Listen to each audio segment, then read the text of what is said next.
¿Cómo están? Un gusto acompañarlos. Soy Claudia Soruco en este espacio que ya les había prometido. Es un nuevo espacio que lo que pretende es crear estructuras y propuestas básicas para nuestro país rumbo a estas elecciones. Hemos comenzado un ciclo pequeño con encuestas a varias personas y de diferentes zonas y regiones de Bolivia con esta frase y esta consigna: si yo fuera presidente. ¿Y qué propone la gente? Y es interesante porque proponen temas estructurales, de base, problemáticas del día a día, la corrupción, la economía y esta crisis en la justicia, que también es un tema contundente en estas elecciones y también en esta campaña. Pero ¿qué vamos a hacer a partir de hoy? Pues vamos a tocar temas que los medios tradicionales quizás no los están tocando a fondo, tampoco los planes de gobierno en estas estructuras políticas, pero los vamos a abordar aquí porque estoy segura que les interesa. Vamos a comenzar hablando de política exterior, tan venida menos en nuestro país. Si yo les pregunto a ustedes si conocen embajadores o cónsules de nuestro país o qué opinan de la función de nuestra Cancillería y sobre todo de los últimos cancilleres que hemos tenido, quizás tengan cuestionamientos. Hoy vamos a aclarar esto y vamos a profundizar un poco acerca de qué se puede proponer para que mejore nuestras relaciones internacionales y nuestra política exterior. Y obviamente estamos, como nuestro primer invitado, estamos con esta presencia magnífica. Él es economista de profesión, también diplomático, está haciendo un doctorado y es muy interesante porque también es articulista en varios medios de comunicación. Ustedes ya lo conocen. Con nosotros está Andrés Guzmán Escobar. Y Andrés, bienvenido. Gracias por iniciar este espacio y hacerlo contigo. Muchas gracias, un gusto estar aquí y además por la introducción. Un gusto, pues, Claudia.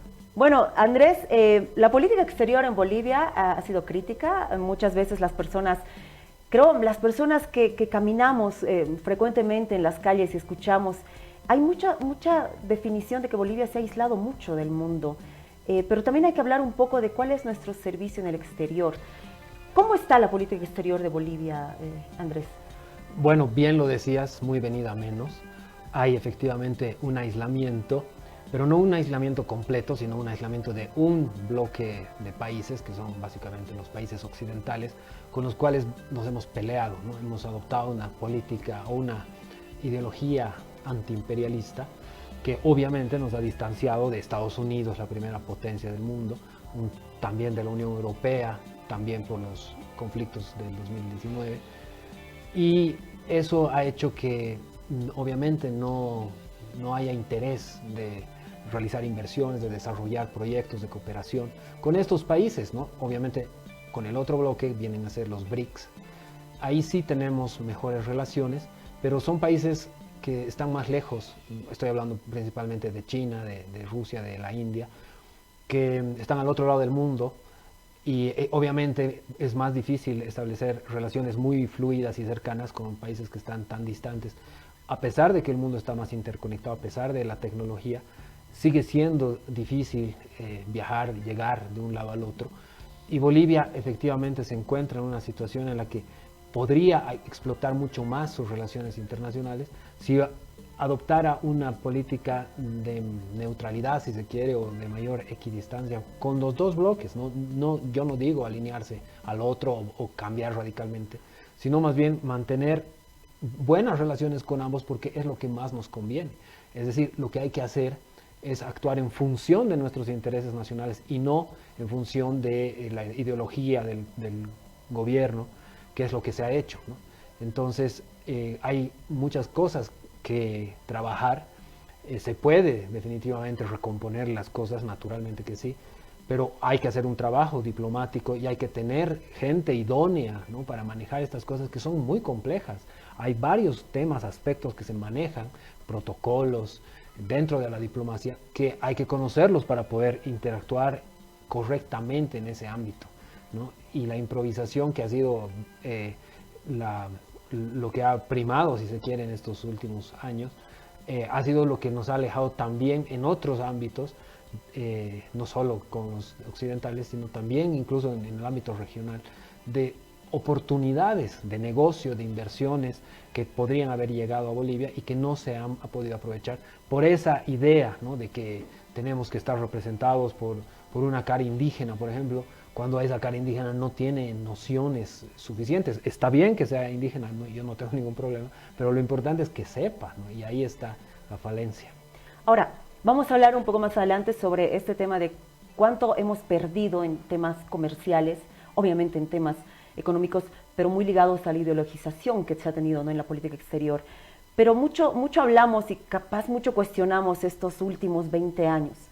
Pero Andrés, ¿cómo ha sido la política exterior previa al 2006? ¿Recuerdas cuáles eran los países más ligados a Bolivia, con los que teníamos más cercanía? ¿Cómo era nuestra ligación comercial, nuestra ligación en relaciones exteriores previo al 2006? Claro, es buena pregunta porque hay que hacer un contexto, ¿no?, de todo. Efectivamente, Bolivia tradicionalmente ha estado muy influida por Estados Unidos, ¿no? Eso no se lo puede negar.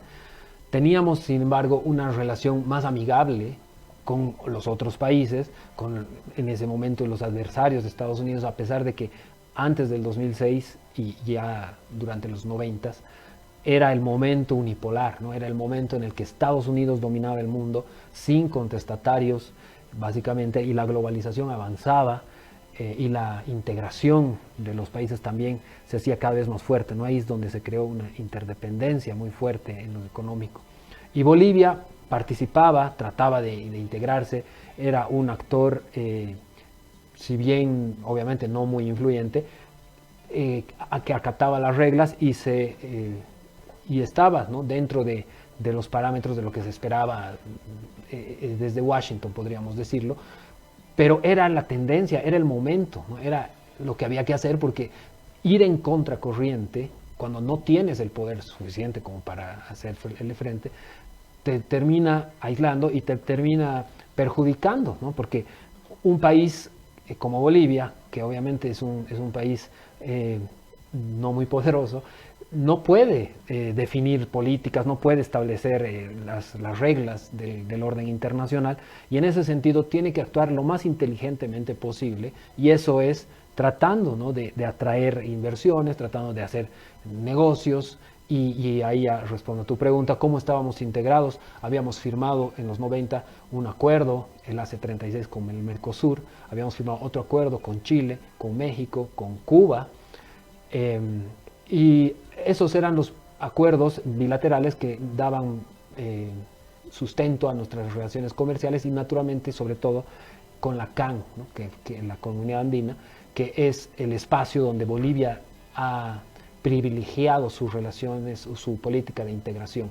Entonces, ahí era donde nos desarrollábamos, estábamos empezando a aprovechar, si se quiere, de esos beneficios que te da la CAN, y con Estados Unidos también habíamos desarrollado lo que es el ATPDA, ¿no? Y ahí ya vamos a entrar justamente en lo que es cómo se ha perdido posibilidades de crecer en lo comercial y en ciertos ámbitos, que se ha desperdiciado por esa política antiimperialista, esa política que tenía una retórica agresiva, muy dura con Estados Unidos, que más nos ha perjudicado que beneficiado, ¿no? Porque no ha habido beneficios concretos de enfrentarse tan directamente con Estados Unidos y además alinearse con los otros poderes de una manera total, ¿no? En todo, ¿no?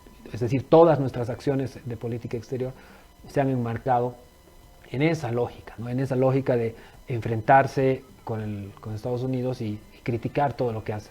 Entonces eso ha sido, yo creo, un error, ha sido algo que pudo haberse evitado, y ahora yo creo que, bueno, mucha gente ya está pagando el precio de eso, ¿no? También. Ahora, es bien importante lo que hablas, porque el tema de lo identitario a la hora del nombramiento, por ejemplo, de los cancilleres, y tú sabes, en otros países, por ejemplo, el canciller básicamente es uno de las primeras autoridades, ministros, ¿no?, de un Estado. En Bolivia se ha llegado a este tema más figurativo del nombramiento de los cancilleres. Sí. Pero no tenemos, y eso yo te hablaba extra cámaras, el tema de la opacidad en la Cancillería, en la función pública en realidad, que no nos da a conocer un poco el perfil meritocrático de nuestras autoridades, sobre todo de los cancilleres, vicecancilleres, embajadores, ni qué decir de los cónsules. Pero ¿cómo era previo al 2006? Eso es bueno hacer una comparación. ¿Cuáles eran los parámetros de designación de los cancilleres antes del 2006? Antes de que entrara, qué sé yo, David Choquehuanca, antes de que entrara Fernando Guanacuni, Diego Pari. ¿Cómo fue la selección de cancilleres? Bueno, primero tenemos pues una ley, en ese momento la 1444, que es la que establece quiénes, cómo se tienen que designar embajadores y cuál tiene que ser el porcentaje de nombramientos políticos, que siempre los hay en todas partes, pero en Bolivia sobre todo, ¿no? O mucho. Y creo, bueno, no creo, sino el 2005, en el gobierno de Carlos Mesa, se alcanzó el mayor número de diplomáticos de carrera dentro del servicio exterior, ¿no? Casi el Interesante 80... ese dato, en el gobierno de Carlos Mesa. Sí. Meritocráticamente tú te refieres a que tenían carrera diplomática, correcto, profesionales en diplomacia. Exactamente. Es decir, funcionarios que habían pasado por la Academia Diplomática, que es un curso, es una maestría de 2 años, ¿no? Y a partir de eso ingresas al servicio de las relaciones exteriores y vas haciendo una carrera que es como la carrera militar, ¿no? Entonces vas ascendiendo en puestos, ¿no? Comienzas como tercer secretario y alcanzas el nivel de embajador, que es como ser general, ¿no? Entonces, en ese momento había un momento de mayor privilegiación, que se privilegió más, si se quiere, a los diplomáticos de carrera, y eso lamentablemente, bueno, se mantuvo el gobierno de Rodríguez Belcé y después obviamente ya ha empezado a decaer con Evo Morales, pero no fue tan abrupto, ¿no? Sino que más bien fue de a poco. Incluso la Academia Diplomática continuó funcionando. Continuaba, claro. Y continuó funcionando, ¿no? Bastante bien. Y luego hubo claramente un tiempo que se cerró, después, bueno, la degradaron, ya no era maestría, después la volvieron a abrir, ¿no? Entonces así se manejó de manera muy desprolija, ¿no? Algo que debió haber sido muy importante. Y sobre todo, y eso creo que es algo que es importante también manifestarlo, es que se desaprovechó todo ese capital humano que se había formado, ¿no? Con recursos del Estado, fueron despedidos, ¿no? Yo hice la Academia Diplomática, justamente que comencé con el gobierno de Carlos Mesa y terminé con Evo Morales. Trabajé un tiempo y después me desvinculé justamente por estos temas, ¿no? Que no era muy del partido, entonces obviamente no tenía las credenciales para quedarme ahí con mucha seguridad, no había estabilidad laboral para nadie que no sea del partido. Entonces ahí se desaprovechó, como te digo, esos recursos que el Estado invirtió para formarnos, porque la carrera es gratis básicamente, estudiar en la Academia Diplomática, lo paga el Estado, pero es obviamente para que después puedas aplicar tus conocimientos y devolver, si se quiere, lo que has aprendido al país, ¿no? Pero no nos han dado la oportunidad a muchos y a otros básicamente les han roto su carrera, ha habido una discontinuidad, ¿no? De personas obviamente mayores que yo, que han tenido que retirarse, han tenido que irse a otros ámbitos, de reinventarse en términos profesionales, y eso ha sido un desperdicio, ¿no? Un desperdicio desde cualquier punto de vista, porque no solo han perdido los diplomáticos de carrera, sino también el país que tenía esos elementos formados, pero que no han podido aportar, ¿no? Entonces, eso es lo que ha pasado y es lamentable. Entonces, ahora toca justamente reactualizar todo esto, ¿no? Recomponer la Academia Diplomática, el Servicio Exterior, la carrera diplomática, de manera que podamos tener además diplomáticos como lo hacen países, todos los países del mundo básicamente, ¿no? Pues sin ir muy lejos, estamos al lado de Perú, que es un ejemplo, ¿no? en estos términos de tener una carrera diplomática muy sólida, ¿no? Torre Tagle, que es la Cancillería del Perú, respeta mucho, ¿no? los rangos, cuánto tiempo sales del país para representar y cuánto tiempo tienes que volver. Eso también tiene que haber un tiempo que pueda hacer un ciclo. Que aquí no lo sabemos, eso es también un problema, porque esta transparencia no existe acerca de qué es lo que están haciendo nuestros servidores públicos en diplomacia, en las embajadas, en los consulados. Y capaz te retrotraiga mucho, Andrés, pero en tu opinión me gustaría preguntarte, ¿cuál ¿te ha parecido en estas últimas décadas un buen canciller o un par de buenos cancilleres que han representado bien a Bolivia y en qué contextos? Quizás recuerdas algunos. ¿En la historia de Bolivia o...? Hablaremos desde la democracia, desde la recuperación de la democracia. Bueno, desde la recuperación de la democracia, sin duda, han habido grandes cancilleres como Gustavo Fernández, Saavedra, Javier Murillo de la Rocha, ¿no? Que eran, bueno, si bien no eran diplomáticos de carrera, hicieron un muy buen papel y tenían muy claro que la diplomacia y la diplomacia de carrera había que respetarla, ¿no? Es decir, ellos, si bien eran designados políticos, respetaron mucho los nombramientos, ¿no? La gente y sus asesores a los que ellos Entonces, acudieron. como que también siempre ha sido, ¿no?, una designación política, la designación del canciller. Exactamente, el canciller es pues la mano derecha del presidente en este tema, entonces rara vez podríamos esperar que sea un diplomático de carrera, ¿no?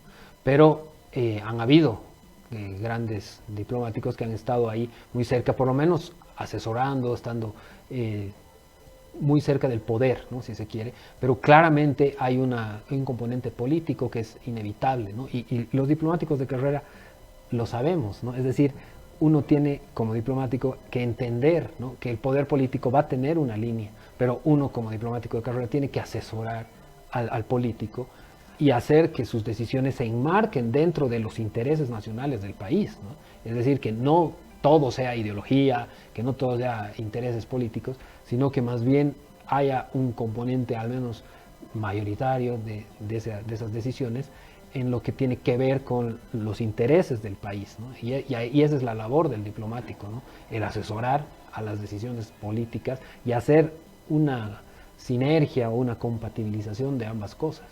Ahora, en estos últimos años han habido posturas desde el gobierno, pero que también se las ha traspasado a las cancillerías, acerca de posicionamientos frente a organismos internacionales, a asambleas, a foros, sobre algunos países que son muy cuestionables, ¿no? Venezuela, Nicaragua, Cuba, y algunos elementos también en lo que ha sido estos escenarios bélicos en otros Exacto. países.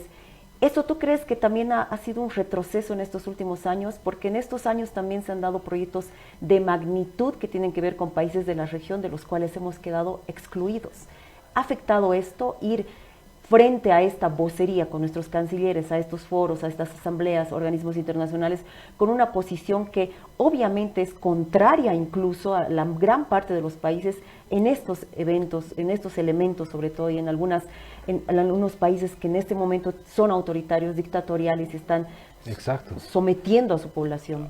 Por eso, efectivamente ha sido un retroceso, ha sido algo dañino para los intereses de Bolivia, porque nos hemos puesto en el grupo de países que están siendo siempre cuestionados, que están bajo la mira, si se quiere, ¿no?, de los organismos democráticos que están viendo estas cosas, y eso nos resta esos negocios que te digo, inversiones, posibilidades, ¿no?, de entrar a ciertos mercados, en lugar de más bien abrirnos, de mostrarnos más democráticos, más institucionales, más serios, ¿no?, en lo que es la política internacional. Eso definitivamente ha faltado y ha sido progresivo, ¿no? Porque si tú recuerdas, en un principio el gobierno de Evo Morales obviamente era totalmente legítimo, era democrático, y en Venezuela todavía Hugo Chávez también tenía toda la legitimidad en un principio, pero después se fue degradando, después empezaron a tomar medidas cada vez más dictatoriales, más autoritarias, cooptando los poderes del Estado, avanzando, ¿no?, en lo que es la autocracia, y se fue convirtiendo cada vez más problemático el asunto de estar relacionándose con Cuba, con Venezuela, con Nicaragua, que fueron avanzando ellos al mismo tiempo en eso, ¿no? Bueno, Cuba ya era obviamente una dictadura consolidada, pero en el caso de Venezuela y Nicaragua todavía no era tan claro. Y en eso, aquí también, ¿no?, hubo muchos cuestionamientos con perseguidos políticos, con intentos de prorrogarse o de perpetuarse en el poder, y eso nos iba haciendo ver muy mal frente a la comunidad internacional, frente a los países que quieren invertir, que ven oportunidades tal vez en minería, en la agricultura, en el litio, en lo que sea, tienen cierta consideración y dicen, no, mejor ahí no, porque hay un gobierno que se está relacionando con las dictaduras, ¿no? Entonces, eso obviamente está mal visto desde el punto de vista de la diplomacia económica, que es lo que debería primar para un país que necesita salir ahora más que nunca de su crisis económica.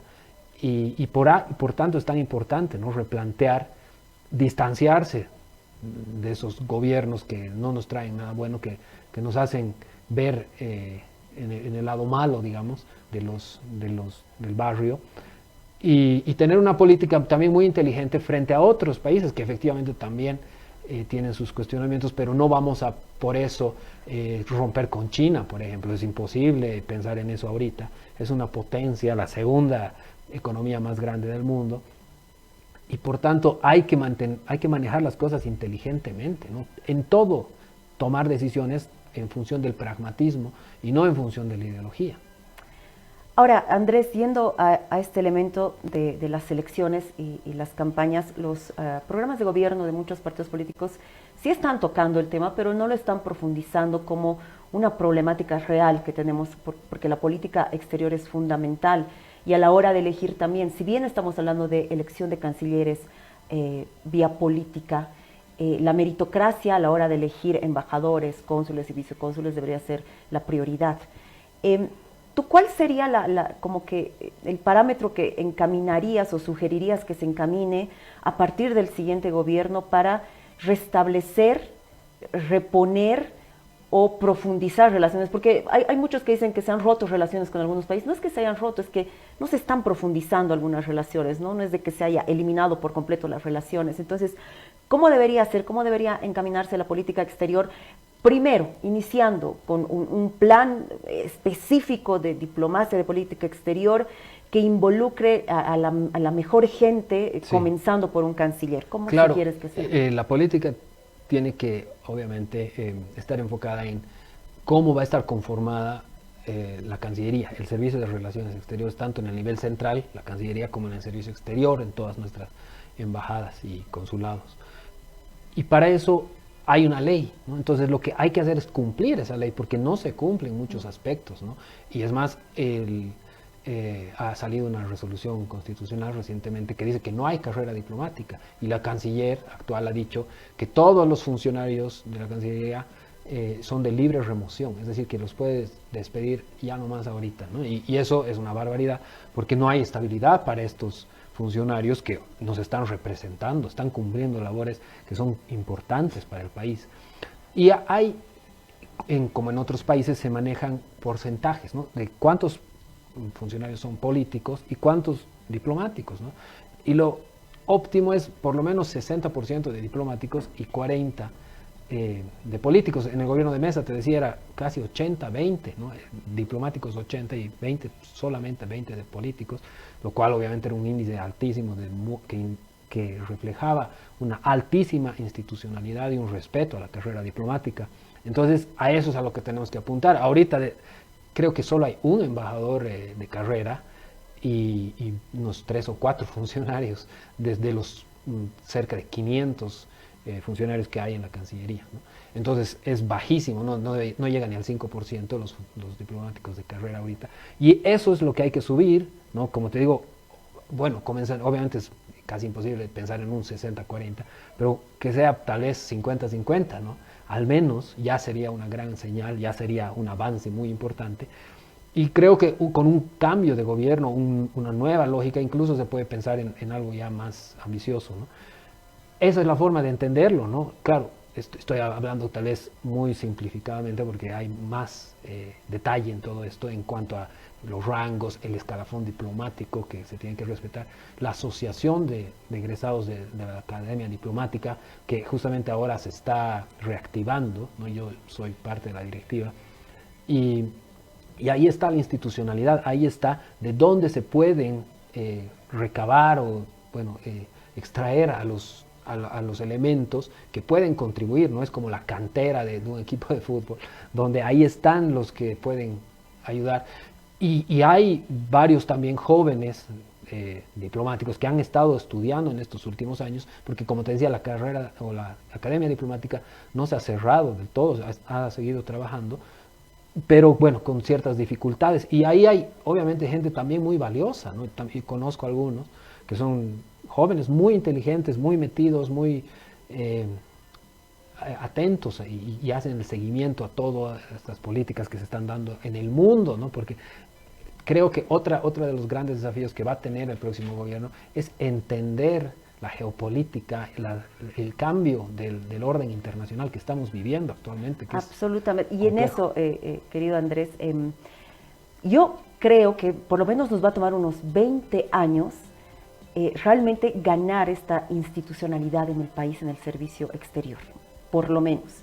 Porque a tal punto la gente ha normalizado esta elección y selección de embajadores y cónsules, que cuando hay una autoridad denunciada, cuestionada, despedida, la gente va en la calle y lo primero que dicen es seguro se va a ir a alguna embajada o algún consulado. A tal punto hemos normalizado esta es un irregularidad político, sí, sí. ¿No? Exacto. Para premiar a los del partido que se vayan a disfrutar de vacaciones básicamente. Que lo son, en realidad, porque no sabemos lo que hacen. Y aparte han habido, sin ir más lejos, alguna exdiputada que no tenía el mérito alguno para asumir una embajada o consulado, y cuando un periodista le preguntaba, ¿y usted está preparada? No, humildemente yo sé que no estoy preparada, pero en el camino se aprende. Sí, voy a aprender, sí, sí. Entonces, esa es la lógica que ahora estamos manejando y que a la gente la ha normalizado. Entonces, por lo menos, básicamente, Andrés, lo mínimo que debería saber una persona que va a asumir este cargo tan delicado, ¿cuáles son esos conocimientos que mínimamente tendrían que tener estas personas? Lo ético y lo moral, creo que está de más decir que tienen que ser claro, de gran valor ético y moral, pero los conocimientos, ¿tú qué visualizas? Bueno, los conocimientos hay que adquirirlos en la academia diplomática, ¿no? O bueno, haber estudiado relaciones internacionales en alguna universidad, tener una maestría en esto, ¿no? Hay gente que tal vez no ha pasado por la academia diplomática, pero ha hecho estudios y que saben y que además tienen experiencia en estos temas y que obviamente son grandes aportes para el país, ¿no? En cuanto a los conocimientos, bueno, se trata de saber un poco de todo, ¿no? El diplomático tiene que ser una persona muy culta, ¿no? Tiene que saber de economía, de derecho internacional, de la historia de Bolivia y del mundo, ¿no? y del país al que está acreditado, ¿no? Cuando un funcionario va a un país tiene que saber cuál es la cultura, cuáles son las normas, los códigos, la política, quiénes son los gobernantes, quiénes son la oposición o oficialismo, cómo se lleva adelante la política. Hay que tener un conocimiento profundo del país en el que vas a representar a Bolivia, ¿no? Y bueno, conocer las normativas, los grandes desafíos globales, ¿no? Qué está pasando con el cambio climático, la migración, la pobreza en el mundo, las guerras, los equilibrios geopolíticos, quién es quién en el mundo, ¿no? Porque uno a veces, y eso pasa bastante me parece, se refieren a países que no se valora correctamente el peso político y geopolítico que tienen para tomar decisiones, ¿no? No podemos ningunear a China, como te decía, tampoco a Rusia, tampoco a Estados Unidos, son los tres grandes, ¿no? De ahí vienen los otros poderes intermedios, los países europeos, ¿no? Y otros países que tenemos que mirarlos y en algunos casos reflejarnos y ver qué han hecho esos países para poder copiar, ¿no? los grandes ejemplos que hay, ¿no? Y también tener y saber quiénes son los países parias, ¿no? Los que están fuera de todo esto y lo que no llegan a entender qué es lo que tienen que hacer, ¿no? Que están siempre como rebeldes, ¿no? Corea del Norte, por ejemplo, Cuba, Nicaragua, Venezuela y algunos otros países que siempre están en contra, ¿no? de lo que se hace, del multilateralismo. Bueno, estamos viviendo un momento, como te decía hace un rato, en el que todo es incertidumbre. Estados Unidos, que era antes el principal líder, es el que está socavando en cierta forma el comercio con medidas proteccionistas, está afectando al multilateralismo, a las Naciones Unidas. Entonces hay un desconcierto total porque el principal líder del orden internacional liberal está yendo en contra de ese orden, ¿no? Está acabando con ese orden y es un fenómeno, un momento muy particular, porque desde que cayó el muro de Berlín en 1989, hasta ahora siempre había, Estados Unidos obviamente era el referente de la estabilidad, de hacia dónde hay que ir, pero ahora más bien hay una total desconcierto, y estos tres grandes muchos hablan del mundo tripolar, ¿no? China, Rusia y Estados Unidos, los tres quieren acabar con el orden internacional liberal, ¿no? Ahora, ¿no? Entonces es una cosa que nunca había pasado antes, y hay que tratar de entender, y es muy difícil de entender, porque primero Estados Unidos con Donald Trump se acerca a Rusia, ¿no? Estaban hablando con Vladimir Putin, y ahora ya no quiere, más bien lo llama Zelensky y le dice al presidente de Ucrania: ¿podrías atacar Moscú? ¿Te alcanza? Sí, le dice, y ya, bueno, le va a mandar cohetes, misiles, ¿no? Bueno, eso es lo que sale, ¿no?, a la luz, pero no hay tampoco una certeza de que eso sea cierto. Y así está el mundo, ¿no? Entonces, entender todos estos vaivenes es complejo, es difícil, y hay que hacer un seguimiento continuo. Además, aplicando, y otro de los importantísimos conocimientos que no lo había dicho, es la teoría de las relaciones internacionales, que es clave esto, ¿no? El realismo, el liberalismo, el idealismo, el constructivismo, ¿no? Diferentes enfoques para entender cómo se comportan los estados en el orden internacional, por qué ciertos estados toman algunas decisiones y otros toman otras, cuáles son las prioridades, ¿no? Cuál es la razón por la que suceden los conflictos, por la que hay problemas entre unos y otros. Ahí las explicaciones se pueden hacer a partir de las teorías, ¿no? Y hay muchos enfoques que son muy avanzados en esto, que obviamente uno tiene que entenderlos para poder también entender lo que está pasando, ¿no? Claro, y solo así, abarcando todos estos conocimientos, muchos de nuestros representantes no nos harían pasar los papelones que nos han hecho pasar en varios organismos, foros que han habido, que realmente ha sido cuestionable, ¿no? Cuestionable que también en otro espacio ya apartado podemos hablar del tema Irán, Andrés, que también es un tema específico que nos compete muchísimo.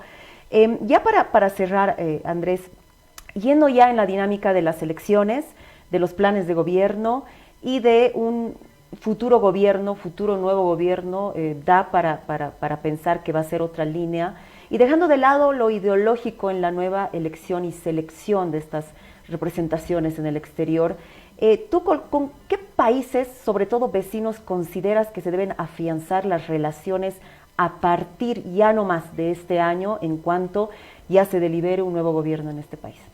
Bueno, con todos los vecinos, ¿no? Bolivia tiene 5 vecinos y nosotros estamos en el medio, no tenemos salida al mar, dependemos de ellos para salir al mundo, ¿no?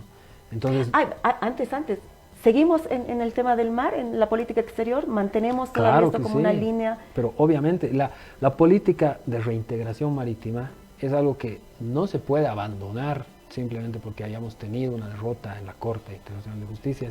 Es algo que va más allá, porque es un interés que no es solo una aspiración de qué bonito tener una playa para ir a bañarse, ¿no? Es un tema geopolítico, ¿no?, de gravitación territorial y de proyección internacional, que Bolivia no va a poder satisfacer hasta que no tenga una salida al mar, ¿no?, o por lo menos mejore las condiciones que tenemos actualmente, que son básicamente las mismas que han predominado desde 1904. Continuamos entonces intentando acercarnos a Chile. Con otra estrategia, sí, claro que sí. Bueno, recién ha habido también otro escándalo internacional con Chile, con las afirmaciones de Andrónico, diciendo y comprometiendo al gobierno incluso de determinados espacios, ¿no?, como Tocopilla. Claro, y lo han tenido que desmentir, y ha sido terrible, porque no se trata de un simple candidato, se trata del tercer hombre del país, ¿no? Entonces, con los países vecinos, como tú dices, se debe afianzar, claro que sí, claro, poner una buena y estrategia. además plantear esto desde otro enfoque, ya no una retórica de confrontación, de anclar todo en la historia y reclamarle a Chile. Eso hay que cambiar, ¿no? Esa parte, más bien hay que hacerlo de manera conciliadora, ¿no?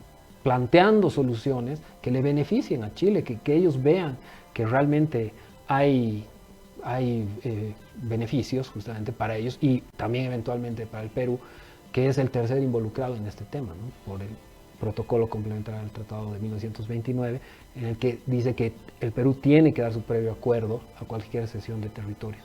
Pero bueno, volviendo al tema de los vecinos, ¿no? Bolivia tiene que ser una tierra de contactos, ¿no? Eso lo dijo Luis Fernando Huachaya, ex canciller en 1936. Dijo, Bolivia tiene que ser una tierra de contactos y no de antagonismos, ¿no? Porque estábamos saliendo de la guerra del Chaco y nos habíamos mostrado muy intransigentes en nuestras posturas frente al conflicto, y nos habíamos aislado, ¿no? Entonces era momento de integrarse, de aprovechar en ese momento el petróleo, las comunicaciones, de construir ferrocarriles, de salir y conectar al Océano Pacífico y al Atlántico a través de nuestro territorio, ¿no? Y esas ideas, que además eran una doctrina muy bien elaborada, ¿no? con una teoría que está escrita, ¿no? El libro de Alberto Ostrea Gutiérrez, que es donde está explicado eso muy claramente, nunca se ha concretado, nunca hemos llegado a ser una tierra de contactos, ¿no? Y es algo que todavía está pendiente y que todavía se puede hacer, ¿no? Quedar fuera de los corredores bioceánicos, del tren bioceánico, es justamente un absurdo frente a esa idea que primó y que ha estado presente en muchas oportunidades a lo largo de la historia en la política exterior boliviana, pero como te digo, nunca se ha podido concretar. Entonces tenemos que volver a eso, ¿no? Y llevarnos bien con el Perú, con el que nos hemos peleado mucho con el gobierno actual de Dina Boluarte, con el de Chile, que increíblemente no hay buenas relaciones a pesar de que tenemos las afinidades ideológicas, con Argentina, que sí nos hemos peleado por eso, pero obviamente hay que dejar de lado el tema ideológico. Y bueno, en todo caso, supongo que el próximo gobierno ya no va a tener la línea antagónica que tiene actualmente, con Paraguay, que es otro que está recibiendo tantos empresarios bolivianos, además, sí, Paraguay, ¿no? Exacto, y que está haciendo las cosas muy bien, ¿no? Que estaban avanzando, y que es un país muy parecido a Bolivia en algunos aspectos, y tenemos que tomar su ejemplo en ese sentido, y integrarnos también, porque es con el país que increíblemente menor relación tenemos en muchos sentidos. Y con Brasil, que es con el único que sí se mantienen buenas relaciones, mantener esas relaciones, fortalecerlas, y con Brasil sí que es importante porque es la potencia regional más importante del continente, ¿no? De Sudamérica. Y entonces eso, manejarlo inteligentemente, ¿no? O sea, potenciar la política exterior a partir de una idea ya clara, definida, de que la orientación de esta política de tierra de contactos tiene que dirigir todas nuestras acciones en el ámbito internacional con una estrategia, ¿no? Previamente definida, no acciones que salgan de un lado, que un ministro hable del tema internacional y que no tenga nada que ver con la Cancillería, ¿no? Eso ya hay que cortarlo, ¿no? Hay que englobar todo lo que es internacional en la Cancillería, obviamente bajo el mando del presidente, que es el que comanda, pero con un cuerpo diplomático, una institucionalidad, una carrera que esté sosteniendo todas esas decisiones de la manera más correcta en función de nuestros intereses nacionales. Gracias, Andrés. Ojalá que realmente se reestructure o se estructure una nueva visión de política exterior de nuestro país, y sobre todo que tomemos en cuenta, más allá de las designaciones políticas, el tema de la meritocracia y sobre todo los conocimientos, porque necesitamos, lo que decías, integrarnos. Y uno de los artículos que Andrés escribía justamente nos describía porque estamos llegando a ser parias en la región, y creo yo que es el momento de que se restablezcan nuevas negociaciones, nuevas relaciones. Tenemos países vecinos que tienen proyecciones muchísimo más globales que las nuestras. Nos hemos ensimismado y encerrado en una ideología pensando que es la más importante, discursos que realmente ya están gastados desde hace décadas, y ojalá que vaya cambiando y modificándose, y que, lo dijimos, de que los servicios consulares, las embajadas y todo lo que respecta a la diplomacia no sea un manejo y un cuoteo como una, básicamente, casa de empleos en nuestro país. Merecemos tener mejores representaciones. Hemos estado con Andrés Guzmán, Escobari, muchísimas gracias por esta primera salida y bueno, te vamos a tener en una próxima oportunidad, Andrés, gracias. Muchísimas gracias, Claudia, un gusto estar aquí y poder hablar de sus temas. Gracias. Un abrazo grande para todos ustedes. En nuestra segunda salida vamos a tener otro tema estructural y transversal. Les voy adelantando. Tiene que ver con la educación en Bolivia. Gracias. Chao.